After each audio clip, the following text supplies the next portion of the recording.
Estamos estudiando Lucas, pues quiero dar el título del tema que voy a compartir el día de hoy. Problemas comunes, soluciones extraordinarias.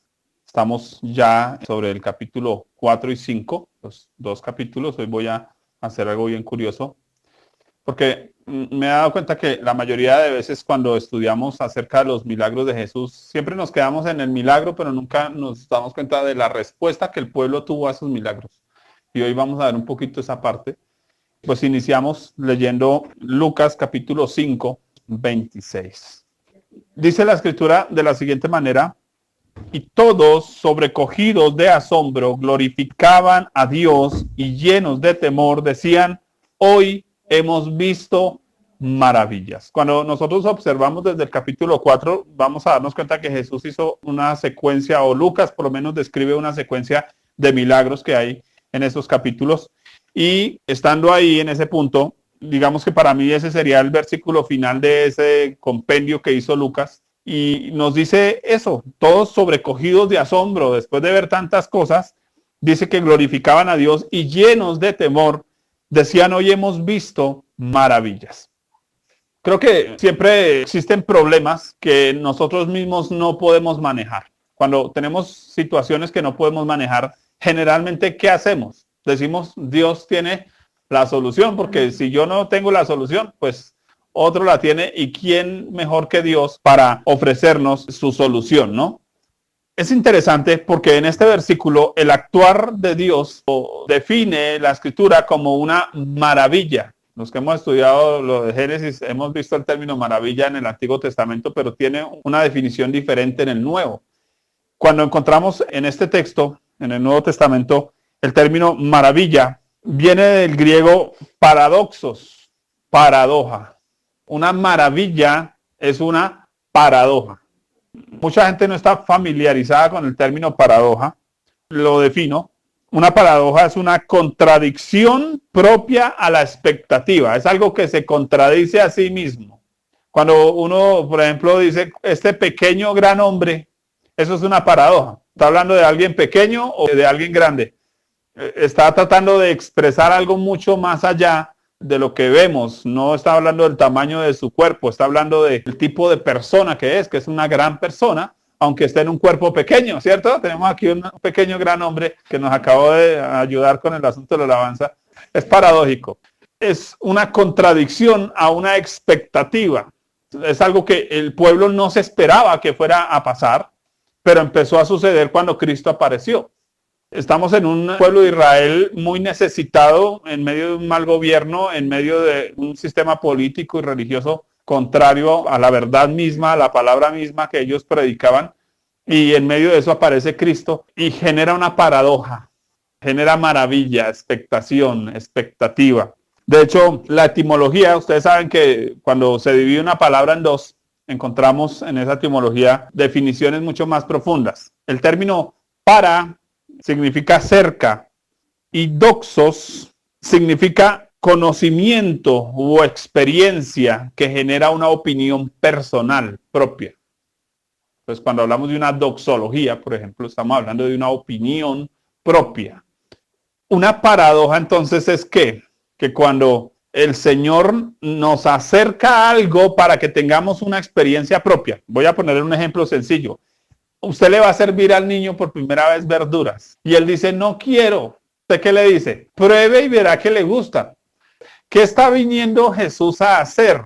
A darles una probadita, a ver si con eso los convence. Porque no los ha podido convencer, entonces va a traer un tipo de predicación que los otros no lograron convencer con esa predicación, milagros que los otros no lograron hacer. Entonces Jesús va a venir a generar una paradoja, a convencerlos, acercándoles a ellos el reino de Dios. Entonces, a medida que les acerca el reino de Dios, ellos se maravillan, entran en una paradoja también.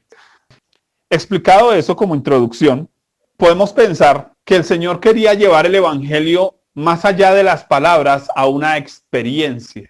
Y es algo que como creyentes debemos tener en cuenta.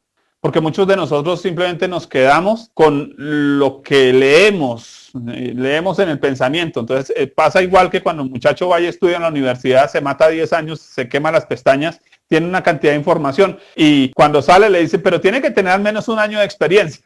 ¿Por qué? Porque es que vale a veces más la experiencia que el conocimiento. Eso lo dijo Albert Einstein. Hay un punto ahí, que muchos creyentes tienen mucha información, pero poca experiencia con Dios. Sin embargo, cuando vemos el relato del capítulo 4, capítulo 5, nos vamos a encontrar algo paradójico. Estoy jugando hoy con la palabra paradoja. Y es que sucedieron cosas que no se esperaba que sucedieran, y menos en los lugares y con el tipo de personas que sucedió. Y es ahí donde vamos a entrar a este punto. Vamos a estar mirando el capítulo 4 del versículo 31 al 44. No vamos a leer todo ese chorrero de versículos. Y el capítulo 5 del versículo 1 al 26. Vamos a ir entrando en materia. Pero quiero hacer algo. Usted me va a entender a medida que vamos avanzando. Por el momento lo que voy a hacer es citar enunciados, comenzando con la premisa, es posible que, si usted está tomando nota, anote esa frase, es posible que. Hay cosas que ellos no creían posibles, pero Jesús las hizo posibles. Por eso estamos hablando de soluciones extraordinarias. Jesús hizo cosas posibles. Sin embargo, hay cosas que uno dice, pero imposible que fulano de tal haya hecho tal cosa, pero fue posible.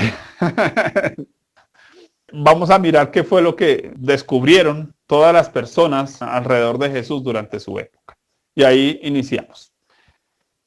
Es posible que la gente no se arrepienta ni recibiendo milagros, ni escuchando enseñanzas dadas con autoridad. Empezamos mal, pero vamos a leer la Biblia a ver qué nos dice, ¿cierto? Es posible que la gente no se arrepienta ni recibiendo milagros. O sea, usted le puede hacer 1000 milagros y todavía no se arrepiente. Sigue viviendo en su pecado. Y le puede dar las mejores enseñanzas con toda la autoridad del cielo y tampoco. Vamos a leer Lucas 4, 31 al 32. Descendió Jesús a Capernaum, ciudad de Galilea, y les enseñaba en los días de reposo, y se admiraban de su doctrina porque su palabra era con autoridad. Jesús empieza a hablarles de una manera diferente a lo que ellos siempre han escuchado, y ellos admiten que Jesús les está dando un tipo de predicación que de verdad como que sí vale la pena escuchar a este predicador, porque como que sí estudia la Biblia, como que sí la expresa de manera espiritual, profunda, y vale la pena. Y además, pues él respalda eso con una cantidad de milagros, sana personas, libera endemoniados, a leprosos, y hace cosas maravillosas. Quiero que se sitúe en la ciudad donde Jesús está situado, Capernaum. Su nombre, Capernaum, proviene del nombre de uno de los profetas del Antiguo Testamento. ¿Se acuerdan? Nahum. Su nombre se traduce como campo de arrepentimiento. Así que Jesús empieza a predicar con autoridad en un campo de arrepentimiento. Y uno dice, no, pues imagínense, si están arrepentidos, ¿para qué necesitan una predicación de autoridad?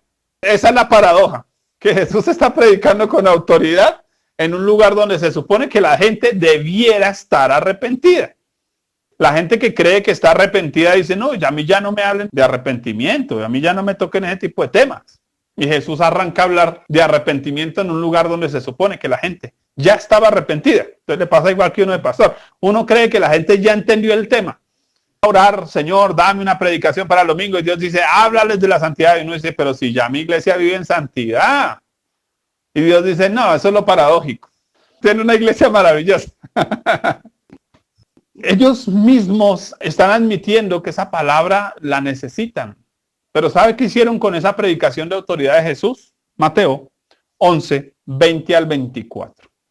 Entonces comenzó a reconvenir a las ciudades en las cuales había hecho muchos milagros, porque no se habían arrepentido, diciendo, ay de ti Corazín, ay de ti Betsaida, porque si en Tiro y en Sidón se hubieran hecho los milagros que han sido hechos en vosotros, tiempo ha que se hubieran arrepentido en silicio y ceniza. Por tanto, os digo que en el día del juicio será más tolerable el castigo para Tiro y para Sidón que para vosotras. Y tú, Capernaum, que eres levantada hasta el cielo, hasta el Hades serás abatida. Porque si en Sodoma se hubieran hecho los milagros que han sido hechos en ti, habrían permanecido hasta el día de hoy. Por tanto os digo que en el día del juicio será más tolerable el castigo para la tierra de Sodoma que para ti. Pregunta, ¿de qué le sirvieron los milagros y la predicación de autoridad a la gente de Capernaum? De nada. Entre usted más recibe, si usted no obedece a lo que se le está dando, sencillo, dice así como se levantó hasta el cielo, abatido. Así como lo levantaron, así mismo es el totazo. Así como, uy, qué bendición, es que el culto está arriba. Mi vida espiritual está arriba. Pero como no se arrepintió, aunque recibió milagros y una buena predicación, abatida hasta el polvo. Paradójico. Quiero que vaya pensando en su propia vida, porque tal vez usted dice, ay, pero yo recibo buena palabra, aleluya, por mi pastor, por mis pastores que me predican, ¿cierto? ¿Qué está haciendo con eso que se le predica? Porque es que pienso en eso antes de entrar en el siguiente punto. Anoche comentaba yo que estábamos conversando algo importante y es, hicimos un evento de parejas. ¿Sabe qué ha aprendido uno por experiencia? Que en el evento todo el mundo está en la gloria. Todo el mundo sale con la aureola brillante, con la unción alborotada. Les dura 1, 2 días y después, téngalo. Y le decía yo, es que no se trata del evento, porque nos acostumbramos como creyentes a los eventos gloriosos, pero no a actuar acorde a lo que aprendimos en el evento. Le decía, lo único que hay que hacer es desempolvar las notas y ponerse a funcionar con lo que Dios dio. Qué importante, el arrepentimiento no es el evento. En el evento yo me siento arrepentido, no. El arrepentimiento es que usted ponga en práctica, le ponga manitos, paticas a lo que aprendió. Siguiente, entonces, es posible que existan personas expuestas a la palabra de Dios, pero no libres. Lucas 4:33 al 35. Estaba en la sinagoga un hombre que tenía un espíritu de demonio inmundo, el cual exclamó a gran voz diciendo, déjanos, ¿qué tienes con nosotros, Jesús Nazareno? ¿Has venido para destruirnos? Yo te conozco quién eres, el Santo de Dios. Y Jesús le reprendió diciendo, cállate y sal de él. Entonces el demonio, derribándole en medio de ellos, salió de él y no le hizo daño alguno. Qué bueno cuando Jesús libera personas, ¿cierto? Pero quiero que observe en dónde estaba este endemoniado. Estaba en la sinagoga. Oiga, era un estudioso de la Biblia. Leía la Biblia, estudiaba a los mejores predicadores. Qué terrible, imagínese usted en el culto, estudio bíblico y todos los hermanitos ahí sentados y Jesús viene y dice, pero es que este está endemoniado. Y uno dice, no, pero endemoniados en la iglesia no. Pero sí, paradójico, ¿cierto? Qué iglesia tan maravillosa. Un lugar donde usted cree que están arrepentidos y no. No le sirven ni los milagros ni la predicación para arrepentirse. No es suficiente. Y agréguenle entonces que el hermanito del lado estaba endemoniado. Sí, y era el que mejor recitaba los versículos. Eso en las batallas bíblicas era un duro. Los fariseos daban sus clases y el hermanito se sabía Génesis, Éxodo, Números, Deuteronomio de memoria. Y lo cantaba y todo. Pero ¿cómo estaba ese hombre? Endemoniado. Tenía un problema espiritual. La pregunta es, ¿por qué sucede? Porque uno diría, no, pues endemoniados afuera. Pero adentro, bastante paradójico. ¿Por qué sucede que hay gente que va a la iglesia, escucha predicaciones y están como endemoniados, o endemoniados completos, o medio endemoniados? Se le metió medio demonio duende. Encuentro 3 razones en la Biblia. Primero, por no escuchar con fe.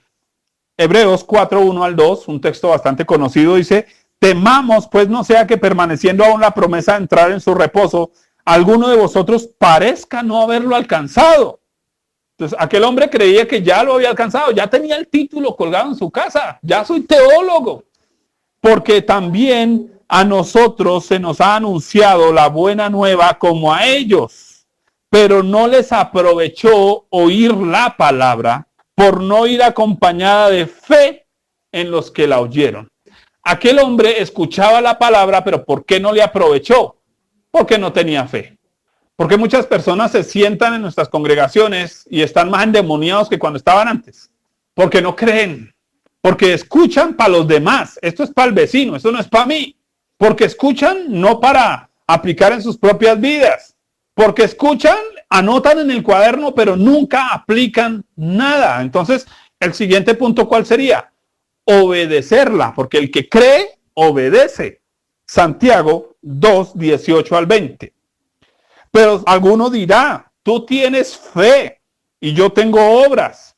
Muéstrame tu fe sin tus obras y yo te mostraré mi fe por mis obras. ¿Tú crees que Dios es uno? Bien haces. También los demonios creen y tiemblan. Eso a veces tienen más fe que muchos cristianos. Mas ¿quieres saber, hombre vano, que la fe sin obras es muerta? Allá ese paisano se iba a la sinagoga, oía, pero no oía para él mismo. Primer error.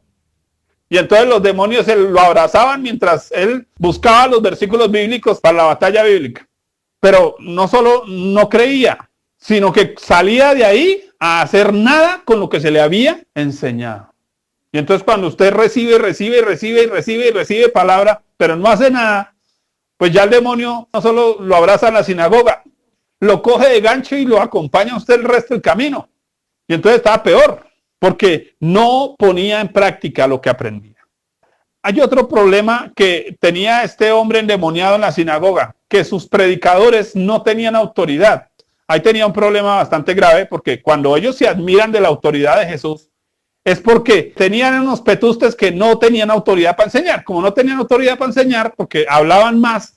De hecho, lo que dice el Talmud es que los rabinos generalmente leían un versículo y luego decían, y el rabino tal, y el rabino tal, y el rabino tal, y entonces citaban a todos los rabinos, y entonces parecían un poco de rabinos, ¿cierto? Uno detrás del otro, lindos conejitos sacados del sombrero, y el problema, ¿sabe qué es? Que no ponían eso para ellos ni tenían autoridad para enseñarlo, porque hablaban con la autoridad de otro. Es que a mí me dijeron, es que yo pensé, es que me parece. Y entonces una predicación así, un predicador así con 100 ovejas, pues tiene un poco endemoniados ahí, porque él mismo ni les ha dado claridad de la verdad del evangelio.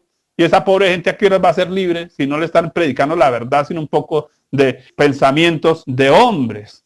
Mire lo que dice segunda de Pedro 2, 17 al 19.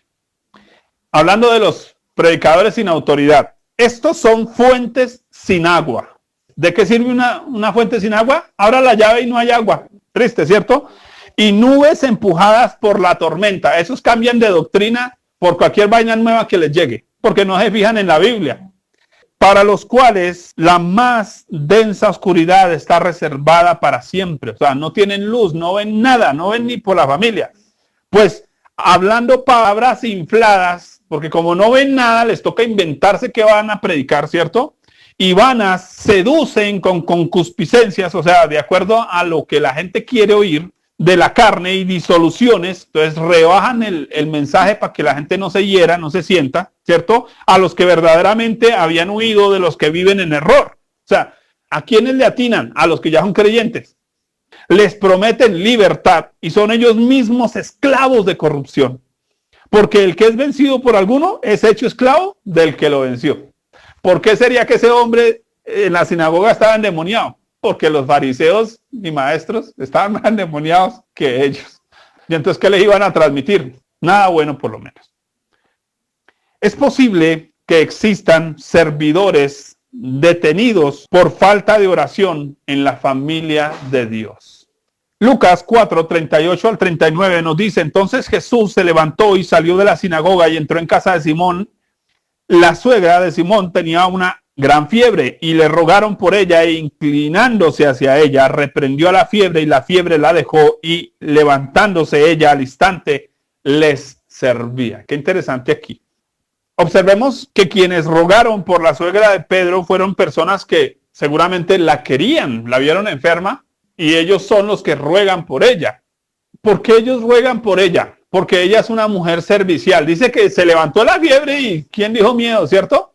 De una vez se puso a trabajar. Yo me acuerdo en mi casa pasó algo, tuvimos una mujer que no tenía hogar y mi mamá y mi papá decidieron pues brindarle un lugar y ella decía, pero yo ayudo aunque sea con el oficio. Listo, estábamos ahí en la casa. Un día, pues ella quedó embarazada, estaba embarazada. Tuvo el bebé, mi mamá y mi abuelito entraron al baño, le atendieron el parto, pusieron el niño en la cama y ella se paró a seguir cocinando y planchando y lavando y haciendo todo lo que estaba haciendo. Impresionante eso, nunca me olvidará. ¿Qué me hace pensar? Que era una mujer de servicio, una mujer berraca, como decimos aquí en Colombia. La suegra de Pedro era una berraca, era una trabajadora, pero tenía un problema, tenía fiebre. Ahora, ella no pidió por sí misma, los demás pidieron por ella.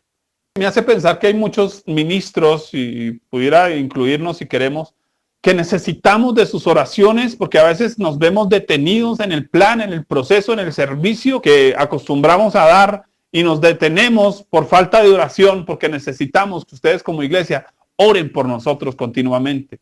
Señor, ¿hasta cuándo va a tener al pastor trabajando? Porque a veces el pastor, ayer me tocó atenderlos a las carreras porque necesitaba terminar el mensaje porque salgo a las 4 de la mañana, llego a 7, 8 de la noche, estoy dictando clase, termino a las 10, estoy que no aguanto más. Me toca a veces hasta rebajar la palabra ahí porque mire a ver cómo hace para predicar a todas en el domingo porque tiene una responsabilidad y no debiera. Entonces, qué bueno cuando la iglesia ruega y ora por sus servidores. Aquí esta gente pidieron por esa mujer servicial porque es más útil sirviendo que enferma en la cama allí afligida. Efesios 6, 18 al 20 nos dice: orando en todo tiempo con toda oración y súplica en el Espíritu y velando con ello con toda perseverancia y súplica por todos los santos y por mí, dice Pablo, a fin de que al abrir mi boca me sea dada palabra para dar a conocer con denuedo el misterio del Evangelio, por el cual soy embajador en cadenas, que con denuedo hable de él como debo hablar. Qué importante, mis hermanos, que no nos veamos detenidos muchas veces también por la falta de apoyo en oración de ustedes. Siguiente. Es posible que los demonios hablen de Jesús. Otra paradoja. Un demonio predicando de Cristo. A veces hasta predican más. Triste. Lucas 4, 40 al 41. Al ponerse el sol, todos los que tenían enfermos de diversas enfermedades los traían a él y él, poniendo las manos sobre cada uno de ellos, los sanaba. También salían demonios de muchos, dando voces y diciendo: tú eres el Hijo de Dios. Pero él los reprendía y no les dejaba hablar porque sabían que él era el Cristo. Todos sabemos que el diablo nunca va a decir la verdad aunque diga verdades. El diablo nunca va a decir la verdad porque él es padre de mentira. Jamás va a decir la verdad aunque diga verdades. A veces cuando uno está buscando esos posts para uno pasar, hay unas verdades de a puño, pero uno dice: no, pero espere porque la Biblia dice otra cosa. Hay personas que dan unas frases que parecen tan verdaderas, pero hay que sopesarlas no solo con la palabra de Dios, con el carácter de Dios. Entonces aquí tenemos un problema. Los demonios estaban saliendo a decir: ese es Jesús, ese es el Salvador. Buenos evangelistas. Hay un problema. Jesús no los deja hablar. ¿Y por qué no los deja hablar? Encuentro dos razones. Primera, los demonios pretendían elevar la fama de Jesús para que la gente lo convirtiera en un rey político. Obviamente atacando el ego de Jesús, porque es que echarle flores a alguien hace que el ego se le suba. Los demonios, eso es lo que gustan. Por eso hay buenos predicadores que le suben el ego a la gente. ¿Y por qué andan en demonios? Pues porque no hacen sino subirles el ego a la gente. Y entonces, donde hay harto ego, hay hartos demonios. Aplique ese ego y verá. Allá hay hartos demonios. Vieron la propaganda de ego, ¿cierto? Él se echaba ego y aparecían todos demonios. No sé si vieron esa propaganda. Y lo abrazaban. Bueno, pues donde hay harto ego, allá hay hartos demonios. Eso era lo que querían los demonios. Aunque estuvieran diciendo una verdad, la estaban diciendo con una mala intención. Mire lo que dice Juan 5, 39 al 44. Escudriñad las escrituras porque a vosotros os parece que en ellas tenéis la vida eterna y ellas son las que dan testimonio de mí. ¿Quién es quien debe dar testimonio de Jesús? ¿Los demonios? No, la escritura, la palabra de Dios. Y no queréis venir a mí para que tengáis vida eterna. Gloria de los hombres no recibo. Ahora, si Jesús no recibe gloria de los hombres, menos de los demonios. Pero hay gente que le fascina que el diablo le cite al oído que es un hijo del reino, ¿cierto? Y para que le suba el ego. Versículo 42. Mas yo os conozco que no tenéis amor de Dios. ¿Cuánto amor tenían los demonios por Jesús? Para hablar de Jesús. Entonces, para hablar de Jesús no solo hay que hablar de acuerdo a la Biblia. No subirle el ego a nadie. Hay que hacerlo con amor. ¿Y qué amor tenían los demonios? Tampoco servía, ¿cierto? Yo he venido en nombre de mi Padre y no me recibís. Si otro viniera en su propio nombre, a ese recibiríais. ¿Cómo podéis vosotros creer pues recibís gloria los unos de los otros y no buscáis la gloria que viene del Dios único. Porque Jesús no dejaba que los demonios le dieran gloria. Porque es que esa gloria lo que iba a hacer era ponerle tropiezo. Paradójico, ¿cierto? Pero a veces hay predicadores que les fascina que les echen flores. Y de hecho quiero hacer un llamado de atención a todos mis hermanos muy lindos que oren por nosotros en público, pero la Biblia dice que el que bendice a alguien en público, el pueblo le va a maldecir. Muy lindo, porque usted que echa flores en público, espere que yo le caiga mal y verá que va a hablar muy mal de mí en privado. Prefiero que no echen flores, porque eso nos pone tropiezo como ministros. Nos pone tropiezo como ministros. Ayúdenos a guardarnos. Es paradójico, porque nos afecta. La segunda razón es que los demonios jamás van a dictar una doctrina correcta. Entonces no solo no tienen una buena intención, sino no tienen una buena doctrina. Primera Timoteo 4:1 lo conocemos, dice, pero el Espíritu dice claramente que en los postreros días algunos apostatarán de la fe, escuchando a espíritus engañadores y a doctrinas de demonios. Lo que digan los demonios, no. Ahora, me preocupa sobremanera porque a veces muchos creyentes no nos estamos rigiendo por la palabra de Dios, sino por otro tipo de cosas, y aunque es importante que Dios dé palabras, profecías, sueños, todo ese tipo de cosas, todo debe estar de acuerdo ¿a qué? A la palabra de Dios. Si no está de acuerdo a la palabra de Dios, entonces como decía un cantante de salsa cristiano, decía, todo lo que no me traiga paz, yo lo desecho porque no es de Dios. Entonces debemos irlo desechando. Porque cuando observamos, hay un texto en Job interesantísimo, y es que Elifaz, uno de los amigos de Job, el tipo tenía unos sueños que creía que eran de Dios maravillosos, y con eso le va a dar una doctrina a Job. Vamos a leer lo que dice, a ver quién era el que le dictaba su doctrina. Job 4, 12 al 16. Va a hablar una revelación, porque él dice, no, es que hay una cosa que me era oculta y le tengo una revelación que Dios me dio en un sueño. Póngale cuidado a esa revelación de sueño. Dice, el asunto también me era oculto, no entendía, mas mi oído ha percibido algo de ello, una revelación, ¿cierto? En imaginaciones de visiones nocturnas, cuando el sueño cae sobre los hombres, estaba dormido, me sobrevino un espanto y un temblor que estremeció todos mis huesos. Le pasaba igual que a Amparo Grisales, ¿cierto? Se erizaba. Y al pasar un espíritu por delante de mí, hizo que se erizara el pelo de mi cuerpo. Ese se erizó también. Paróse delante de mis ojos un fantasma, cuyo rostro yo no conocí, y oí que decía, y no les cuento el resto, eso sí toca que lo lean. Pero mire que hasta se le erizó. No, pastor, yo tuve un sueño y amanecí erizada como para erizar. Pues sí, pero si no está de acuerdo a la Biblia, puede ser doctrinas de demonios. Sencillo. Imaginaciones, un fantasma que se le apareció. Ahora, él estaba asumiendo que eso era palabra de Dios, que es lo peor, cuando uno lee el resto del capítulo.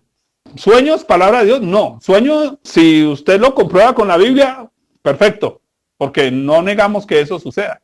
Pero tenga mucho cuidado. Siguiente. ¿Es posible ser egoísta con el evangelio? Oiga, definitivamente lo que Jesús hizo fue maravilloso. Sacó a la luz todos los guardados que estaban por ahí pendientes. Es posible ser egoísta con el evangelio. Lucas 4, 42 al 44 dice, cuando ya era de día, salió y se fue a un lugar desierto, y la gente le buscaba, y llegando a donde estaba, le detenían para que no se fuera de ellos. Pero él les dijo, es necesario que también a otras ciudades anuncie el evangelio del reino de Dios, porque para esto he sido enviado. Y predicaba en las sinagogas de Galilea. ¿Cuál fue el problema aquí? Dos cositas. Primera, la gente no respetó el desierto de Jesús. Creo que hay un punto, y es que a veces somos tan egoístas que siempre estamos pidiendo de nuestros ministros. Pero muchas veces, oiga, ¿por qué no una llamada para saludar, pastor, cómo está? Pastora, ¿usted cómo le ha ido? ¿Cómo está de salud? No, pastora, llamaba para una consejería, llamaba porque necesito, llamaba porque, ¿cierto? Y Jesús quería estar como solito. Después de todos los milagros, estaba cansado, quería descansar un poquito. Oiga, pero no, a veces somos egoístas porque siempre estamos pidiendo, pero aquí hay un problema. Ellos estaban pidiendo solo para sí mismos. Dice lo siguiente, detenían a Jesús, le detenían. Sí, Lindos los milagros, pero es que esos no son solo para ustedes. Hay otros que necesitan, a los que también debe anunciarse del evangelio. Hay otros a los que hay que darles. No solo es para ustedes, es para otros. Pero a veces, ¿qué hacemos? Nos volvemos egoístas. Solo para mí, ¿no? Por eso decimos, mis pastores. No, es que nosotros somos pastores de otros también. Podemos atenderlo a usted, podemos atender al otro, porque el evangelio es para muchos y para machos también. Pero en ese punto no debemos olvidar, mis hermanos, que el evangelio debe correr y ser glorificado. La palabra de Dios debe extenderse y no solo quedarse en un punto. Entonces era paradójico, pero ellos cuando empezaron a ver tantos milagros dijeron, para mí, igual que los chinos en la casa, ¿cierto? Esto es para mí, esto es para mí, esto es para mí y no quiero compartirlo con nadie. Pregunta, ¿usted con quién está compartiendo lo que Dios le da? Porque cuando usted empieza a compartir lo que Dios le da, usted empieza a extender el reino de Dios, a crecer también. Es posible hacer de gente sencilla discípulos productivos. A veces uno dice, no, pero yo no doy un peso por fulano de tal. Ustedes me hubieran conocido hace 20 y pucho de años, no darían un peso por este señor. Para nada. Me ponía pantalonetas corticas, zapatillas puercas de 20 años que no había lavado, todavía me quedaban. Camisetas de marranitos haciendo el amor, mechudo, barbado. Y yo le hablaba a usted de los ovnis, de magia blanca, magia negra, ungido por Regina 11. Pues nadie daba un peso por el señor. Deprimido porque mi papá y mamá se acaban de separar. Perezoso porque no me gustaba trabajar. No leía. Quería ser un DJ, entonces tenía solo discos LPs, cassettes, CDs. Y que ella le contaba al Hernando. Y tenía en mi habitación en cada esquina una lámpara de un color y entonces eso parecía un destroyer de taberna. Yo prendía las luces de mi pieza y hacía colores por todos lados. Dormía en una cueva, no tendía la cama, no lavaba las medias. ¿Quién da un peso por un señor de esos? Nadie. Pero Jesús viene, encuentra a unos pescadores, les invita a prestarle su barca y luego les dice lo siguiente, Lucas 5, 9 al 11. Porque por la pesca que habían hecho, el temor se había apoderado de él y de todos los que estaban con él, y asimismo de Jacob y Juan, hijos de Zebedeo, que eran compañeros de Simón. Pero Jesús dijo a Simón, no temas, desde ahora serás pescador de hombres. Y cuando trajeron a tierra las barcas, dejándolo todo, le siguieron. ¿Quién daba un peso por Pedro? Nadie. Pero Jesús lo hizo. Jesús pudo tomar a una persona sencilla, pero dispuesta, y hacerla un pescador de hombres. La mayoría de gente no daba por ellos nada, ni siquiera después de que fueron discipulados por Jesús, porque en Hechos 4:13 nos dice, entonces viendo el denuedo de Pedro y de Juan, sabiendo que eran hombres sin letras y del vulgo, se maravillaban. Mire que Jesús hizo maravillas. Rescatar a Pedro, a Juan, eso fue una maravilla, ¿cierto? Paradójico, pero usted no es el mismo. Yo lo conocí a usted cuando, pues, eso es lo que hace Jesús. Jesús hace maravillas y debemos reconocer lo que el Señor ha hecho con nosotros y lo que quiere seguir haciendo con nosotros. Es posible que existan pastores que no conocen a Dios. Ahí sí la embarramos. Nos tiramos el culto. Tuve unos pastores costeños y decían, corre sangre, corre sangre. Cada vez que uno iba a decir algo fuerte, corre sangre, ¿cierto? Bueno, va a correr sangre. Mire lo que dice Lucas, capítulo 5, versículo 14. Jesús sana a un leproso, pero le dice, no vaya a decir que yo lo sané. Usted, chito, no haga bulla. Entonces, listo, no haga bulla, pero no era solo porque no hablara. Es porque Jesús tenía un propósito, enviarlo a los sacerdotes. Dice, y él le mandó, no lo dijese a nadie, sino ve, le dijo, muéstrate al sacerdote y ofrece por tu purificación, según mandó Moisés, para testimonio a ellos. ¿Cuál fue el objetivo de Jesús sanar a ese leproso? Enviarles un predicador recién convertidito a que les predicara. Uno dice, no, pero él no se fue a predicar.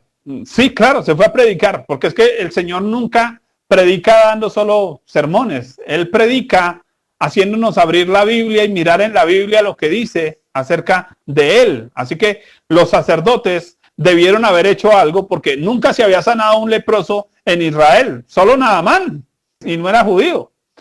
¿Sabe qué tuvieron que hacer los sacerdotes? Leer Levítico capítulo 14.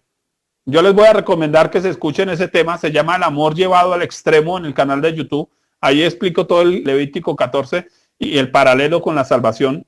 Pero prácticamente lo que ellos iban a descubrir cuando leían Levítico 14 era la salvación, el evangelio acerca de Jesús, porque de eso habla Levítico 14. Les resumo algunos aspectos ahí. En Levítico 14 nos habla de la muerte sustitutiva del Salvador fuera de la ciudad, porque lo primero que el sacerdote tenía que hacer era sacar al leproso fuera de la ciudad. ¿Dónde murió Jesús, según Hebreos? Fuera de la ciudad. ¿Y qué nos dice ahí? Salgamos pues a él, fuera de la ciudad. También nos habla de la muerte sacrificial para liberar a otro, porque había algo curioso en lo que el sacerdote tenía que hacer y era llevar 2 aves, mataba a una y echaba esa sangre en un baldecito y esa ave muerta la echaba al agua y se la llevaba a la corriente y con la otra ave cogía y la metía entre la sangre y con eso llegaba y le salpicaba encima del leproso. Nos está mostrando el sacrificio de Cristo, pero murió una por la otra y luego soltaba la otra llena de sangre. ¿De qué nos está hablando? De nosotros, salpicados con la sangre de Jesús, lavados con la sangre de Cristo. Hay un ejercicio bien interesante que los sacerdotes iban a descubrir. Y además iban a descubrir acerca de la regeneración y la adopción. ¿Por qué? Porque ese día que el sacerdote lavaba y salpicaba de sangre al leproso, quedaba limpio, pero todavía no era acepto como judío, no era acepto como hijo de Dios, solo limpio.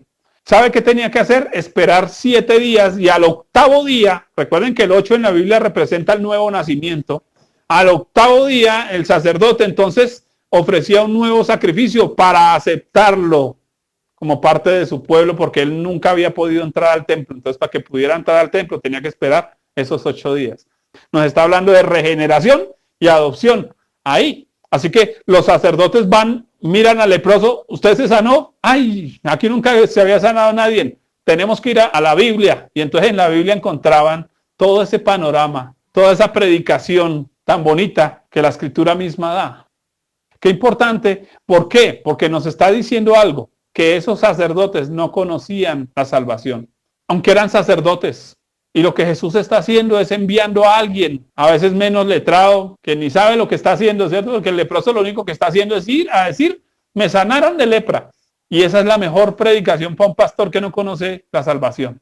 Ver a un pecador que se arrepiente de verdad, que es limpio, un creyente que vive para Dios. Es la mejor predicación para un predicador. Cuando uno ve a las personas siendo transformadas, siendo tocadas por Dios, siendo sanadas, siendo restauradas por Dios, es una de las mejores predicaciones para muchos de los que nunca se han arrepentido, porque allá habían sacerdotes que hacían sus oficios sacerdotales y no conocían a Dios. Qué tremendo que podían ver a Dios a través de un hombre sencillo. Y finalmente, es posible que la fe actúe de forma colectiva. Qué paradójico todas estas cosas. Lucas 5, 18 al 20 dice, y sucedió que unos hombres que traían en un lecho a un hombre que estaba paralítico procuraban llevarle adentro y ponerle delante de él, pero no hallando cómo hacerlo a causa de la multitud, subieron encima de la casa y por el tejado le bajaron con el lecho, poniéndole en medio delante de Jesús, y al ver él la fe de ellos, le dijo, hombre, tus pecados te son perdonados. La fe llegó a ser un asunto no solo de un individuo. Cuando Jesús dice al ver la fe de ellos, una fe unida, colectiva, produjo un milagro para alguien que seguramente ya no tenía ni ganas de creer nada en la vida. Qué bueno entender que juntos, cuando empezamos a creer por cosas como grupo, como equipo, como iglesia, como comunidad, Dios puede empezar a hacer cosas grandes, maravillosas. Porque tristemente muchos de nosotros solamente estamos trabajando en nuestra fe personal, pero ¿cuándo vamos a empezar a unir nuestra fe con otros para creer por cosas más grandes? ¿Cuándo? Ese es el punto aquí. Entro en la conclusión. Todo lo anterior es una paradoja, porque lo que les digo, a uno le enseñaban los milagros de Jesús y entonces por eso no quise hacerlo, porque eso se encuentran en internet. Milagros de Jesús y están todos explicados. Pero aquí encontramos lo paradójico de todos esos milagros, porque todo lo anterior es una paradoja. Predicadores sin autoridad existen. Estudiosos de la Biblia endemoniados existen, como el Dolorán. Sí, señor. ¿Hay predicadores sin autoridad? Sí, señor. ¿Cierto? ¿Estudiosos de la Biblia endemoniados? Sí, señor. ¿Servidores de Dios detenidos por falta de la oración? Sí, señor. ¿Predicadores impulsados por demonios? Sí, señor. ¿Iglesias cristianas sectarias? ¿Egoístas? Sí, señor. ¿Discípulos sacados de lo desechado? Sí, señor. ¿Cierto? ¿Y sacerdotes ignorantes de la fe? Sí, señor. Paradójico. ¿Cómo se soluciona? Se soluciona si usted y yo, nosotros, como iglesia, rompemos una paradoja con otra paradoja. Nos volvemos cristianos paradójicos, maravillosos, extraordinarios cristianos. Es lo que el Señor nos está llamando a hacer, porque el término paradoja también significa extraordinario. ¿Cómo rompemos esa paradoja siendo nosotros paradójicos? Debemos predicar con autoridad del arrepentimiento a los que creemos que ya están arrepentidos. Eso es una paradoja. Predicamos de arrepentimiento a los que creen que ya están arrepentidos. Liberamos a los oprimidos espirituales, aunque estén sentados en la banca de una iglesia y tengan más teología que nosotros. Servimos con nuestras oraciones, porque a veces creemos que servicio es actividad. Eso no es servicio. ¿Quién sirvió más? ¿La suegra de Pedro o aquellos que intercedieron por ella? Los que intercedieron por ella. Pablo dice, colaboren con nosotros con sus oraciones. Hermanos, no olviden que la oración ya es un servicio. Es que a nosotros nos fascinan los títulos. Pero si usted arranca a orar, usted está haciendo el mejor servicio que puede hacer en esta vida. Créanme. ¿Por qué Jesús se había apartado de la gente? ¿A qué se apartaba generalmente Jesús? A orar. Porque su verdadero servicio era en lo interno. Porque usted es fiel en lo privado, entonces Dios le va a recompensar en público. Debemos callar las falsas doctrinas. Pues si el predicador está endemoniado, pues en el nombre de Jesús. Pero doctrinas de demonios no aceptamos. Punto. Eso es paradójico. Porque uno diría, no, pero si yo vengo a la iglesia a que me enseñen Biblia y el tipo está citando la Biblia. Sí, pero mire a ver si la está citando bien. Si la está leyendo bien. O si el endemoniado ese está citando el versículo a medias. De hecho, allá Judas nos dice que ellos blasfeman de cosas que no conocen. La gente que cita mal la Biblia, entonces usted y yo tenemos la autoridad de decirle, Señor, está citando mal la Biblia, venga a ver, la leemos como con decencia y verá que nos quitamos el endemoniado encima y liberamos a más de uno de ese problema. Ser discípulos dispuestos. Cuando somos discípulos dispuestos, vivimos una vida paradójica porque empezamos a ver las obras del Señor. Ejemplificar el evangelio a la gente religiosa. Oiga, tal vez yo no sepa tanta Biblia como usted, pero que la vivo, la vivo. Eso es paradójico.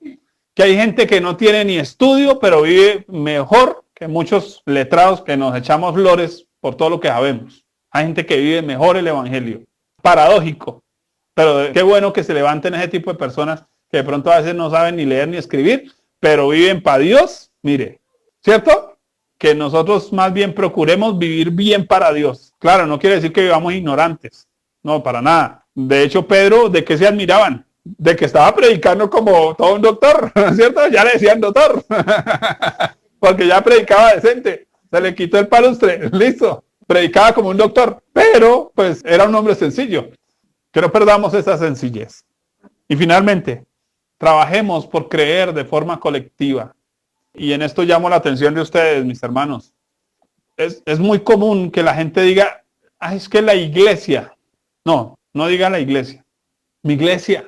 Porque la iglesia suena como si fuera el negocio del pastor y la pastora. Y ellos eran los encargados y a ellos les corresponde todo. No. Venga, esto es un asunto de quién. De todos. ¿Quiénes debemos creer por nuevas almas? Porque Dios bendiga a los discipulados, porque Dios bendiga cada enseñanza que se está haciendo, porque Dios utilice estos medios para permitirnos llegar a más gente, porque Dios use a su pastor así como sea, o a su pastora, o al hermanito fulano de tal. Ay, es que a mí me gusta escuchar a fulano y no a fulano. Entonces, si nosotros tenemos esos complejos, pues perdónenme, hagámoslo a un lado y vamos a empezar a orar. Señor, si no me gusta este predicador, te pido en el nombre de Jesús que lo bendigas, que le des más palabra, que lo despiertes. O venga, le mando, hermano, mire cómo se predica y le mando, ¿cierto? Y lo animo, porque dice que nos estimulemos los unos a los otros al amor y a las buenas obras. Pero no me quedo solo ahí, mis pastores. No, espere, aquí la idea es que todos crezcamos. Aquí la idea es que todos creamos. Aquí la idea es que todos avancemos. Qué bueno que nos echemos ese inválido al hombro, porque a veces vemos la iglesia así, inválida, quieta, detenida. Pero la pregunta es si yo estoy ayudando a cargar, yo estoy ayudando a escarbar ese techo para que el Señor haga algo. Ese es mi trabajo, hacerme parte de la solución y no del problema.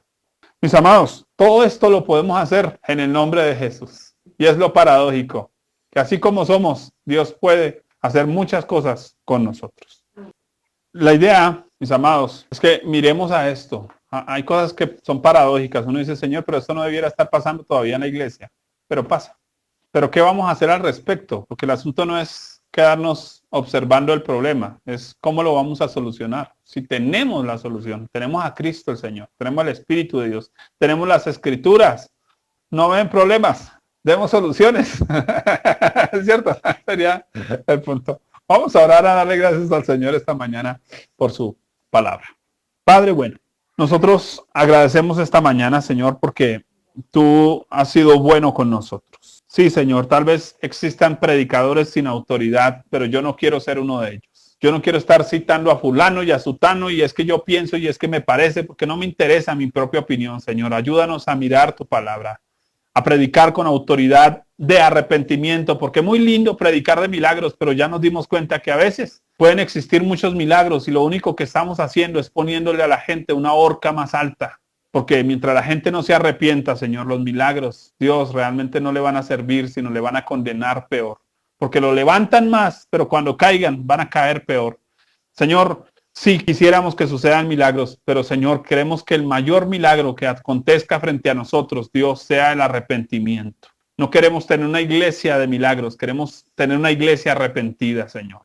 Te lo pedimos, Dios, en el nombre de Jesús.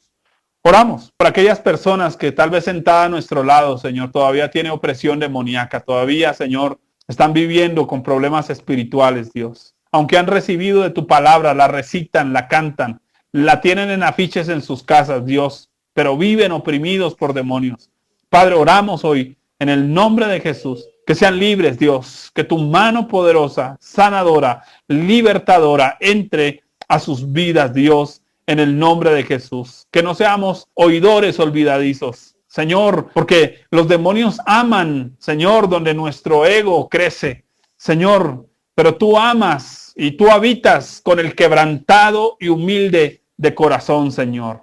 Donde hay orgullo hay demonios, donde hay humildad estás tú, Señor. Ayúdanos a doblegar nuestro orgullo, nuestro ego, Padre. Te lo pedimos hoy en el nombre de Jesús. Igualmente, oramos, Dios, que nos permitas estar apoyando tu obra a través de la oración, Señor. Que los siervos, siervas, Dios, que necesitan tiempo para dedicarse, como dice allí en Hechos, a la palabra y a la oración, Señor, puedan hacerlo. Que podamos estar orando, que podamos estar pidiendo milagros financieros también para nuestros pastores, Dios, para nuestros líderes, para que ellos tengan más tiempo de poder dedicarse a su palabra, Señor. Padre, nos ayudes a tenerlos siempre presentes en nuestros clamores de oración, Señor, a pedir por ellos, porque tú los guardes, Dios. Te lo pedimos en el nombre de Jesús.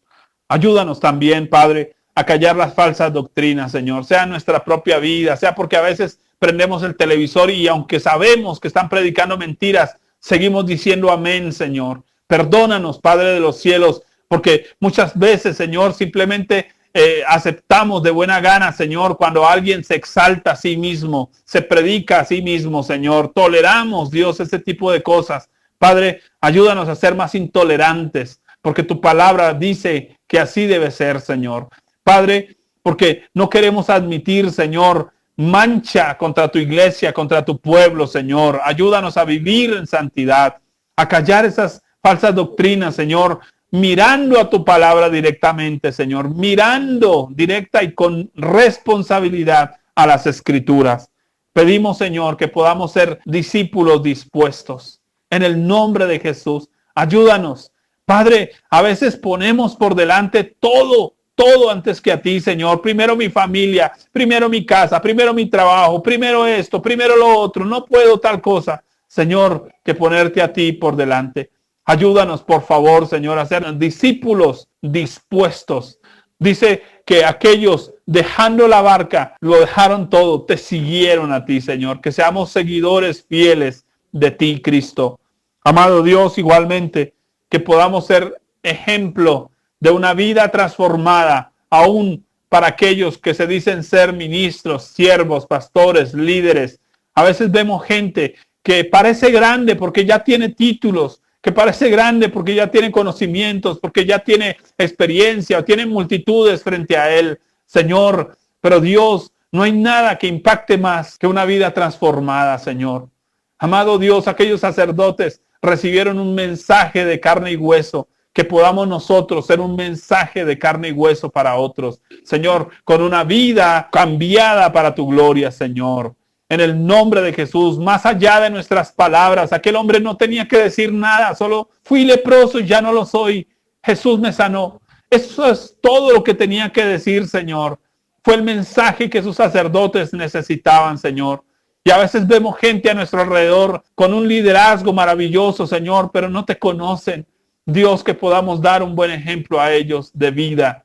Te lo pedimos en el nombre de Jesús y finalmente oramos para que como iglesia podamos tener una fe colectiva, podamos empezar a creer que nuestra congregación puede crecer más, que nuestra congregación puede avanzar más, que en nuestra congregación pueden suceder cosas maravillosas, Dios. Te lo pedimos, amado. Gracias, gracias. Tu palabra, Señor, hoy en lo que leímos, dice allí en Lucas 5:26, y todos sobrecogidos de asombro glorificaban a Dios y llenos de temor decían, hoy hemos visto maravillas. Padre, que podamos tener una iglesia donde se vean maravillas de Dios, pero una iglesia que pueda temer a ti, Señor, que te adore, que te alabe, que te glorifique. Es lo que pedimos hoy, que podamos ser parte de ese crecer, de ese avanzar, Señor. En el nombre precioso de Jesús. Amén.